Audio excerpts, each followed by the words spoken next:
So we see that here in section 71. And look at verse 6. It says, "For unto him that receiveth, it shall be given more abundantly, even power." Now, Hank and John, you both were kind enough to mention the talk I gave on grace. But I have often used this very verse as I talk about grace, because many people in the Christian world know that grace is a gift, but they think of grace as a one-time gift. You get it once and for all. And in reality, this verse describes a little better how we receive grace. "For unto him that receiveth it shall be given more abundantly, even power." Grace is defined as enabling power. And so those who receive it receive more. If we think of grace as a scholarship, then a scholarship is a free gift. It's not a student loan. It's a gift. And those who receive it, if they use it and they keep their grades up, then they receive more. And they receive more. But those who don't use it, then it is taken away.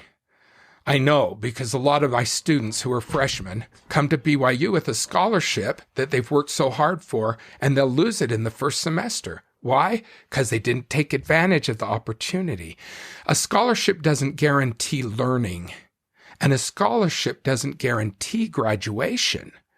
It facilitates it. And grace facilitates this transformation in our lives. Those who receive grace, then they receive more grace. But those who don't take advantage of the grace they're given, those who reject it, then it's not that God doesn't want to give them more, it's that he can't. They're not even on campus anymore, right? Like they're not using the scholarship. They're not applying. They're not, yeah. And so he would love to give them more, but he can't. Think of the parable of the talents. One time I was reading that in Matthew 25, and then my daughter said, "Dad, I think that's talking about grace." I said, No, honey, I know these things. I teach at BYU, and it's talking about money. And she said, "No, Dad, I think it's talking about grace." And I said, "I don't think so." She said, "Dad, read it again." And so I did. And with the lens that my daughter had given me, I did see it in a different light. Because we traditionally think, okay, he gave to one 5 talents, 1 2, and 1 1. But think of talents not as an amount of money per se, but think of them as books. He gave 5 books to one servant, 2 to another, and 1 to another. Well, when he came back, the one who received 2 and the one who received 5, they had read their books. And so he said, "Welcome into my library." Yeah. And he was able to give them more. The one who received 1 book had the book taken away. Why? Because God was being mad, God was mean, God was punishing him? No, it's because he hadn't read it. And what good is a book to somebody who doesn't read it? Yeah. Even if God said, "Well, I love that person so much, enter into my library anyway." If that servant can't handle 1 book, what's he going to do with a library? He may not even want to go into the library until he's better prepared.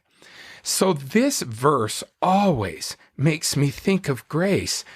What's interesting is that the servant with the 1 book, he blames the Lord, right? "I knew you were hard. I knew you would judge me harshly. I knew you." And the Lord returns it to you. This was your decision.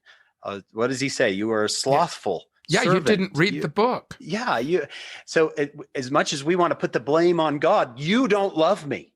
You don't care. You, right, are judgmental. God's saying, This was your this was your choice. You did this.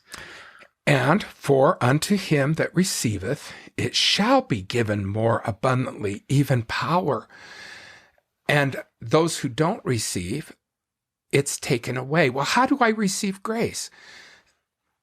Some Christians say Latter-day Saints don't believe in grace because we believe in ordinances and we believe in commandments.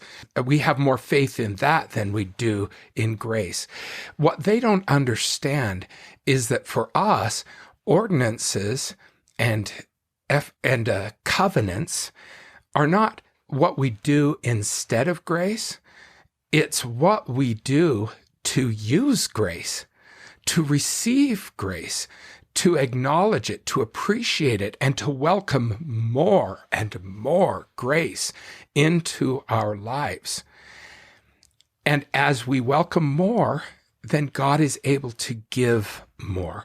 So if we think of grace not as a one-time gift that he gives to all of his children, but rather as a library of books, and he is giving us one book after another. My little grandkids, I mean, some of them are getting old enough now that I used to read books to them. Now they can read little books to me. What do I do when they finish a book? Give them another. I give them another. The minute they finish one, I give them another. And then I give them another after that. Because I know then they're in this path of learning that is part of the transformation that God and Jesus are trying to have happen in our